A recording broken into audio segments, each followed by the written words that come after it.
Soyez bénis, bino baebanso, boratakata numéro mon côté, il y a espace Bwana Yesu Anawina.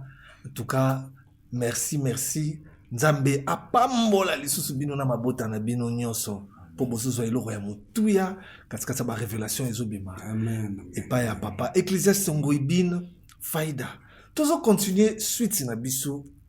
Il a préparé la guerre na sous-thème na biso nécromancie, culte de mort. En tout cas, qu'est-ce que continuer, tout bazo coma, bazo réagir, balobi, mais culte de mort on a évité. Ce qui ne déconnanga, azaki na poto. Mais avant là, nous mbote papa ecclésiaste. Oui, mbote papa. Et lengizo kodizo ya kambamu na zobo sana mbote. Vraiment mbote na balandi na biso kati na Yesu Christ. Voilà, suite il y a les solos ezali na nécromancie culte de mort. Balobi ce qui ne déconnanga za na poto. Akufi kuna. Na bengisi awa. Est-ce que na sali mabe? Merci papa Tito. Pas kuna manamboka na yeti. Merci papa Tito. Kokunda bibembe ezali likambo kiete. Kokende kokundola moto alala na kimia ezabo makambo. Pour la bakisa moko loba ikuta oh mais Joseph Kutu yi pa lobaki soki na kufi bo kundanga na mboka nanga bozongisa na mboka nanga. Mabe yango ezawa. Ndenge tolobaki la Bible eza. Ndenge tolobaki na émission oyedeki moto ya sailaki nzambe na moto na ye. En esprit en vérité, ala moto ya paix. Moto oyo asailaki Satan na moto na ye. Ata moto ya trouble. Bana Israël na bopa na bon Égypte, Joseph avait na bango. Tant nzamba ko visiter bino, botika ngaya wate. Bomemanga mboka. Mamimaka Joseph ti na mboka. Est-ce que Bible beti so qui baranda qui culte na liwa Joseph et à Joseph? Donc pour mes airs kundate mais ya ko rendre culte. Oui, moto so sengeli na ite ba kunda. Na bo moto na biso. Kwa ke batu musuba medite ba kunda ba monte po mbwa il faut bali aba. Je maramba ça, par exemple Jézabel. Kokunda moto nzamba sengi to kunda poso mutu bakundi ete akomi esprit errant atena mabele mabele terre za modi akomi esprit errant et puis hygiéniquement parlant eza mabe ko contaminer bato mosusu na maladie po to éviter maladie nini akufela kila il faut kokunda non seulement ka kokunda moto eloko nyonso ya kopola il faut kokunda yango même excrément salité à toilette et ko sa toilette petit besoin, grand besoin, na mo pépété, na ma belé au tiki yango ke. Oko contaminé ba. Donc comme na maladie ou nyata yango, ko ba ko respirer na population. Donc tout ce qui est pourri, nyonso yo ekufi, il faut kokunda. Nzoto ya moto il faut kokunda. Non seulement pour il faut kokunda parce que bato batikali ba la paix na problème na santé te pour nzoto ba kundi te poli et comme ma maladie. To ebita ko fela kini. Kokunda moto ils ont recommandé. Et là, au moment où on a dit qu'on kundolande, ils ont mabi. Kokunda, tout le monde a archéologue mingi, ba kende ko fouiller na ba tombe, ko kende ba. Pas même maman comme na mokilo. O ba kende na tombe, ceux qui na. Au réveil des mots là là qui ne ba kanga gi. Ba ke ba ki ko bimisa makam ba ta na fi ba mona ba je. Ba je te. Des hommes en message na monde spirituel. Oui, ceux qui montent à kufi ko kundi. Bo ki ko déterrer. Et même makam. Milimo ba ko fâcher. Surtout milimo asaila.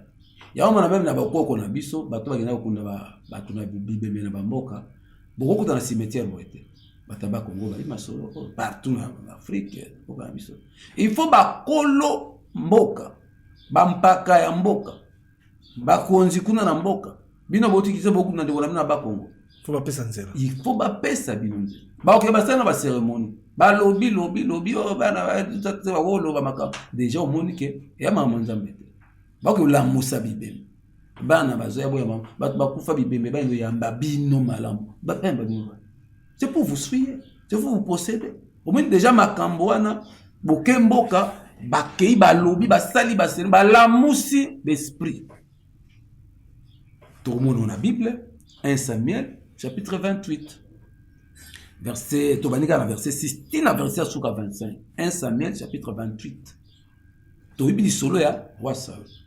Ouais, que nous consulter bah. Consulter moi sur nécromancienne. Moi je suis abelé la bakufa. Bakufa. Or na mibeko ya nzambe babi nécromancien na ko vivre te. Roi Saül akuta boma bengana kanga ba nécromancien na mboka le bakima pour maloba na nzambe pekisaka. Mais tangu azotosa shi nzambe te. Nzambe abwakisi ye, nzambe o répondre ete, azali na guerre contre ba Philistins, ake ko consulter nécromancien moko. Muto ya saka abele la kamilimu bakufa. Pour a divination. A betela masolo ya avenir na ye bitumba zokende akolonga avenir na ese ndengeni donc akei kupa devin de divinatrice moi je suis nécromancien. Tant ok effectivement moi je suis abelela ki molimo ya Samuel to yebi suite ok ko la musanga ko troubler ngai na pongi na mapona donc oyana kanda ok ko troubler moto na pongi asa tika bino mokila na tika bino bato bakei ok ozo musela mokila mais son allo na bokebi donc bato musu bakufa na bakanda bato musu bakufa bakenda peza bibe musu mona bo talon méchant ya tika kende méchant vraiment yo siko ndio songisa tant ça une vampire tant ça une zombie to yebi na ba pays mingi Afrique de l'Ouest ba ça la vaudou na Haïti monde da vaudou Benin consort bakene ba route ba lam sorti mukufa tiazo a otambola ba lati se bilamba ya sika vaudou omoni eza ba pratique ya makamanzambe eza ba pratique de tolobaki ya tour de Babel ya monde ya confusion bato ba boyi nzambe muta kufitika ye jour jugement nzambe mutaka makambo boke kola musaipo donc moto ya kufi pona zona question na précision que ba ko déterrer un mort pour milimo oyo mort wana salelaki so bazali ba esprit méchant Paul l'a dit Ephésiens 6:12 il y a les dominations il y a les autorités les princes de ce monde des ténèbres les esprits méchants dans les esprits so moto wana na contact na wasalelaki ba monde bazwa nzoto na ye yoki ko déterrer non o la musi non moto wana po azawana te o la musi milimo oyo ye asalelaki son vivant bakoya na mokili posséder mokili pe ko na trouble est-ce que tout le monde a peine à mboka na biso boye bakonzi bakufa kala bazozongisa bango awa eza pe na ba conséquences ya yo intercesseur so za gêner une fois bakisa 7 fois akelo kilo maka bazokende kolukela nde église ya nkolo maka nation ya nkolo maka okende ko déterrer babenga ba grand esprit bazaba na mboka fallait ba kundama wa babenga ba grand esprit ba grand esprit oyo mut bazaka bakonzi barenya tebinde ba mingi ba kususu ba kufa pe na ndinga malamu te yoke ko déterrer assumer pour mutu wana ko la azate il est réservé Hébreux 9:7 aux hommes de mourir une seule fois bokundi mutu si après quoi vient le jugement. So bino bato bozi place ya nzambe parce qu'il y aura la résurrection des morts. La résurrection des morts bato bako c'est quoi ya liboso ba Christu kat na Christu pour l'enlèvement. Règne antichrist Cécile, l'église reviendra avec Christ sur la terre pour régner pendant 1000 ans. Après 1000 ans, il y aura plutôt la deuxième résurrection ya bato nyonso o bato mokela kinza bakufa. Ils seront ressuscités pour être jugés. Au moins plan nzambe. Maintenant yo o se substituer au commis aussi place ya nzambe pour na okeko lamusa ko bimise bembe oyo a nzamba tie kuna po mikona ekoka azela mokola jugement tote mokola enlèvement yo ke ko bimisa ko troubler ndeto moni David plutôt Saül qui ko troubler sa mère et à cette époque Jésus n'était pas encore mort hein, pour Yesu tango akufaki asekwi milimo ya basantu nyonso wana nsena alliance Jésus zo mona paradis. Alors écoute na muyibi na kwa bi lelo ngai na yo na paradis inauguration paradis ba David ba santu nyonso ancien testament ba kota paradis mokolo wana eso c'est quoi. Mais avant na Saint Abraham bazaki ba toi est-ce que bazalaki kuna bazaki na paradis na oh Saül aki kola musa donc dans son landu malamu ba makambu nyonso tout salaka oyo na physique ils ont des conséquences spirituelles. Si vous avez décidé, en tant que chrétien, on a bani na batu nyonso ba osenga, ba konzi nyonso ba kufa, ba kunda ba libana, ba zonga baza bana mboka. Bien aimé. Moi sentiment ba congolais tout ça na ngoba. Bien aimé, l'ignorance tue. L'ignorance. Namboka na biso ba leader d'esprit. Oyo ba koyi komema réforme. Parce que réforme fait ba l'esprit. L'économie totanga yango. Développement peuple mo pe bandaka na mentalité zani. C'est domaine d'esprit. Zan zotote, ils ont ba paquet. La force d'un homme, d'un peuple, ils ont ba misnete. Au moins namboka na soto na richesse, tout ça namboka moko. Oh ils ont na béni physiquement. Mais pourquoi on est pauvre? Parce que toi un esprit moindre. Toi un esprit t'es. Parce que l'esprit de surtout gérer richesse dans ma petite trop d'aliénation. Ba pays a basé na grand esprit, ba on va konza biso. Ba on va osailler ba minerai na biso. Yo za peut-être mona na coltante, peut-être simba na diamant boete, to mona orte. Mais bikolo misusu bato misusu mtu osailler la richesse ya mboka, ce sont des pays à grand esprit. Biso dans la grand esprit. Biso toza awa, toza na richesse, Dieu nous a tout donné, toza muscle o ya bo moto physique. Mais toi l'esprit te yango moni toko prospérer bibi en réalité dans l'homme c'est l'esprit mogana Job moto liboso est l'esprit alors ba ko saka na mama molimo ba zo ko luka bitumba. Voilà pourquoi la nation a un problème très sérieux. La nation porte une grande malédiction. Pourquoi sans discernement, sans conseil, homme spirituel avisé, le pays va sombrer, toujours sombrer de mal. Sentiment ethnique est comme côté. Pour honorer une personne, il faut sa mémoire. Toboite kozo mutu kokundae. Toloba ki yango mutu so na droit. Bakundae malam na famille na ye atazalaka nani azalaka kundae mais famille na ye quand même mawa mutu na bango bakundae. Mais il faut essayer les malaba normes ni lo lengeni. Essayer les malaba en pompe et comme culte ce comme quitte comme la nécromancie. Culte ya ba mort. Et comme bitumba ba grand esprit. Alors la nation qui est déjà faible au memela yango bitumba wana. Au monde de Moganezo iko sombre. Ezala so li kamobo septande bato bazali ta misala nezo iko ta banzela ta bambouteillage na. Bambouteillage monstre. Otalipe otali tina embouteillage bouchongo. O exacto kepe kuna li bouchongo loko exacto me bato ba ba uti 4 heures de temps. Donc on muta uti Mati Azim pepo wa Azim mutu akeli Lubumbashi. Akomi to mutu oti kuna na ouest ya États-Unis aye na est na mituka wa mituka deuxième monde ndenge bimina mokele. Pourquoi mboka na biso na problème. Problème na kasi esprit parce que bato ba sakana kama molimo. Na pesi exemple bokende po bato ba Congo bazana sagesse moko. Ndamba pesa mata mboka na biso. Ya makamba molimo. Bato ba Congo. Kende ko tuna bango tang bazwa ke bembe na bango awa baki ko kuna na mboka makam nini salema. Tuna bango eza makam kutu te question tulinga tuna nanu batwana ponga ba lui c'est exagère c'est comme ça kende ko tuna ka bande ko na biso ya ba Congo tangu bazwa ke bembe awa bazwa mutu ka baki ko kunda na mboka nini leka. Mais ba usala nani ba culte kuna ba kola musabi bembe ba kosaba cérémonie ba koloba ndebino boye est-ce qu'ils ont un avantage?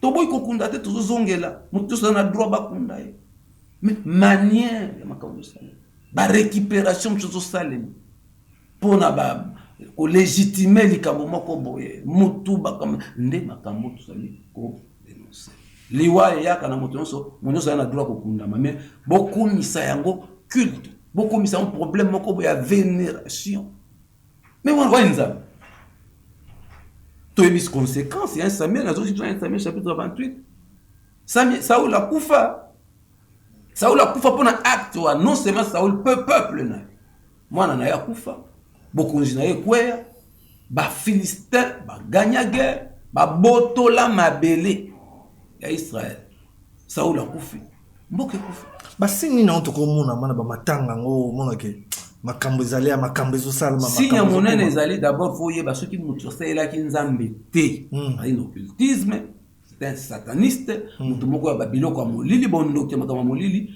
komeka kokenda matanga wana bon yo yebi no na mte bon ningo mona tamso basine tu babiloko moko boy kozanga déjà koyeba déjà déjà likambo mabe parce que mutu azali koyebi te ke libulu ezali kokwea boye kasi libulu ekoepane yo kwea te po yo yebi te okwea obukani mpe ozoki na yeba kite mais yeba kite conséquence mais calme matin on mona ka mbongo ebimaki aba kabola ki voilà bitumba bamatanga batrouble mutu akufi bato bateli kowela famille kowela bana bakomi kowela nyonso kowela toyoka kuna basali cotisation nsima cotisation bato balembongo wana babebani toyoka bamusicien omusicien tela akufaki mbongo na ye trouble si tokanga na bapoliticien parti politique epanzani trouble tikali komasicien surtout makoma bambongo wana bakomi owela biloko ne na famille komemema donc kufa na ye ekomemema bakufa ya bato misusu eza signe mabe mutu wana aza na pete esika kende na pete yo le mbongo na mutu ya ndenge wana okolanda Daniele toyoka kutu babimisa bango na cimetière bakende osala baincantation baki kobimisa yembanga na banzembo mpe bayembisi mpe babinisi yango nde tolobaki na mambo ya mission oti koleka kuna tolobaki moto autilize instrument na ye atransforme on epé pour délivrer sanctifier développer une nation tout le monde a musique na biso banzembo mosusu eyembamaka baki mosusu ebwakamaka c'est pour koenfoncer nation peuple na kati na bozoba na kati na mabunga na kati na kufa bakri badanse banzembo makambo mosusu toyokaka bazoutiliser instrument oyo sikoyo satan monde atele okoyeba moto aza misala mabe na makambo bazoutiliser instrument na ye ya outil pour détruire kosape morale éthique ya moto politicien même agit statut na politicien pour détruire la nation kutu bapratique mosusu na moni katana na bato bawumela mwa kala baza na mwa age avancé bayebi ke babatanga ezali so bawuti matanga ya cimetière bosokola maboko baotya bino nini moka mwindu bazaotya bilongi baolatisa bino bakitendi ya mwindu basini wana nyonso tu omoni so tozwi baexemple wana eza na bato badénonçant na banzembo nayebaka mama moko na otanga komona bato lelo par exemple mama Micheline Chaban ayembaka na matanga bosukola maboko na mai ya salite mpona nini baosala te batiata parfum batie ozomona kodénoncer mama ne esunga bato ebele pe exemple frère Patrice ayembaka ni kama bonjour opesa moninga mbote pesa ozomona to outil na yo ya travail utiliser yango mpona communiquer bavali nayebi lelo bato ebele bakoma pesa na ba bonjour na taxi mpona nzembo wana emamaka bonjour nayebi ke bakino ebele pe epesaka ba makambo osoma boko na matanga nzembo wana mama Shabani esunga bato basala yango vertis ayemba nzembo nazongisi moto moindo auta wapi nzembo wana efungola mpe bato miso baki ndenge nini baportrait bato nyonso kaka nde mindele satan batie moto seke biso bato mingi toya bato tobeti wana te aliénation tolobaki lisusu kokomona oboti mwana opesi olongoli ekombo na ye opesi ekombo mari or mari na monoko mboka na biso eza mampasi pasi donc souffrance mwasi oyo amona pasi on dirait kombo ya mundele ateza nango ya mabe yo la te kondala ya mutu mwindu mabe ozomona toki koutiliser bapasteur obele bautiliser statut na mwa pasteur mpo akoaliene peuple tozoloba bakoenvoûte peuple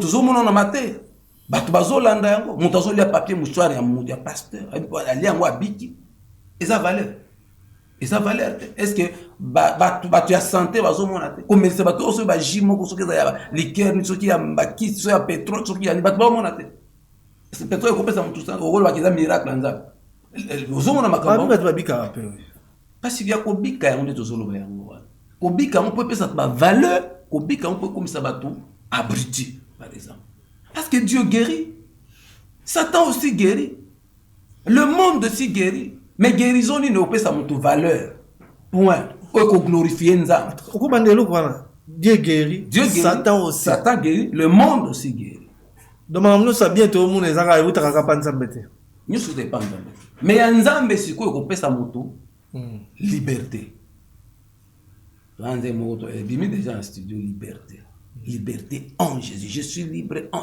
nzambe en Jésus kaka nde moto aza libre guérison ozwi kati na liloba na nzambe na bonzambe nde rendre libre guérison ozwi pa Satan et commission aliénée papa na osenga to boucler na temo nécromancie qu'il te mort nini bato bako retenir elo bato bako retenir mon frère dans le Seigneur ezali clair tokende kolamusa bibembe te bato bakufa na kimia na bango so epe na trouble nde bakufaka koke kotumula na bino ba grand esprit partout dans le monde et en Amérique et en Océanie et en Asie et en Afrique il y a des grands esprits. On ne blague pas avec des grands esprits parce qu'ils ont servi na sphère moko tolobaki ezala nzambe ezala satan ba lugara ba héros bato ba force ya caractère pour ba utiliser ba. Alors faites attention. Ya kokende ko déterrer grand esprit moko autant koyana ye te pour mutu asia kufa. Hébreu na répété 9:27. Il est réservé aux hommes de mourir une seule fois après quoi vient le jugement. C'est mboka na biso le to ko avancer te. Toke bosote à cause ya ba grand esprit ba ko tumula. Kokende ko benda melimo ba servaka bande bazo koya ko hanter mboka na ba famille na biso.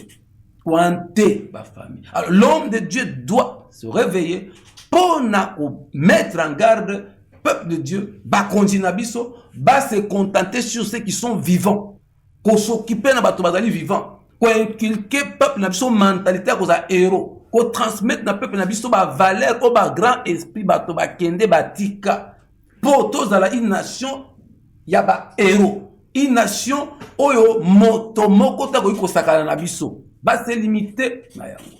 Mon conjoint de na pouvoir aza héros na biso. Ce qui a lati esprit wana ya koza héros, mais ceux qui peuple va comprendre que il faut pas faire ba moyen pour commissaire héros. Alors ce sont des valeurs qui doivent se transmettre na bolingo to se soutenir pour échec ya motoyo et échec ya biso nyos. Réussite ya motoboye et réussite ya biso. Mais ko kende ko luka bato ba kufa ba sala binono. Vous détruisez votre nation. Même la nation mususu ezanga kombo bakoki kotelemela bino pe bakomi tozoka botale penza boye beaucoup na mais c'est pas normal mais qu'est-ce qui fait que makamone ya la nation est maudite, la nation est souillée, la nation est sous la malédiction mboka oso mutabiso que tozo bondela ka nzamba kosa akosi bino po nzamba sana mboko vous devez vous repentir en commençant par vos dirigeants, vos prophètes, vos pasteurs, donc l'église qui est souillée, qui est dans la nécromancie, qui est dans le LGBTQ+, vous allez comment l'église qui est par terre, ba compagnie, ba entreprise, ba bonganga, DG ba tchia ki ko zanganga na mboka na bango akundi ntaba na l'église ba okunda bato na ba ministère ba okunda boye solo ya toilette partout, vous les bêtis bo fungoli ba fosse septique salite tobi ba kunda ka motutu. Tolobi yango. Bokunda pesa lita wese. Au fond, il faut se piquer. Toilette au mot tambour dans la balade. Mais tu maudis la nation. Tu suis la nation. Ne mona ebembe. Pour mutusoka le oyebi marana simane comme souillé. Et ça maladie. La nation est souillée. La nation est sous la malédiction. Peuple de Dieu, nous devons nous réveiller. Dès qu'on nous doit passer la parole pour nous clôturer. Tout sanctifier nation. Tout se repentir. Tout la moussa. Ba grand esprit toi na makasité sinon tu vas nous tourner kaka boto ma to nzamba sala kate o ba sambela nzamba sala kate ndeni nzamba sala ba sambela bino boso bo suye mboka ba sambela bino boso ba bêtise dans la peuple les ba konza ba totika makambo wana to zonga kate na loba na nzambe to zonga kate na vérité to longa na malédiction ya Saül o ya kende ko lamusa ko benga bibembe nécromancie pour détruire sa vie, sa famille, son pouvoir, sa nation, son église, tozongela, la valeur biblique, la vérité, topé ça, importance, to valoriser ceux qui sont vivants. Moi, si nayo valoriser. Mobali nayo valoriser. Ba parents nabiso to valoriser. Ba konji nabiso to valoriser. Bana nabiso to valoriser. Ba artiste nabiso to valoriser. Ba couturier, ba ingénieur nabiso baba dire na zali kuna to valoriser misala ya moko tozali mama Raissa tozali valoriser ton monsieur yewana sasimbi outil ya Jésus-Christ pour être autorisé. Maman aimait valoriser le caméraman Lolo Bibas le réal to valoriser bato nyonso oyo bazali ba homme de valeur to créer ba héros to komona la paix, la bénédiction, la grâce et quoi accompagner soyez bénis au nom de Jésus-Christ. Amen. En tout cas, bozu ya motuya na bino ba bozo landa biso Pour retenir, il y a mingi. Pour comprendre, toujours boucler pe. Sous tes mots, nécromancie, culte de mort. Bo fungo là-bas, mi finu ko bi fungo la te na banzungu mususu yebite bato na batambola ki ndengeni. Ce sont de mauvaises pratiques à bannir. Soto lingi to tambola mboka na biso sa béni, yo moko pe prospérer, mboka kende liboso, en tout cas bokanga maloba oyo. Et puis bino moko za appuyé na ba verset biblique, en tout cas bolanda. Merci de bozaike belé à olanda biso na ba chaîne partenaire. Olingi otala lisusu émission oyo kotika na chaîne YouTube na biso MJS officiel au bandira matea oyo. Merci beaucoup tout le monde ani mbalasima. Que le Seigneur Jésus-Christ vous bénisse. Hébreux chapitre 9 verset 27, il est réservé aux hommes de mourir une seule fois, après quoi vient le jugement. Amen. Amen.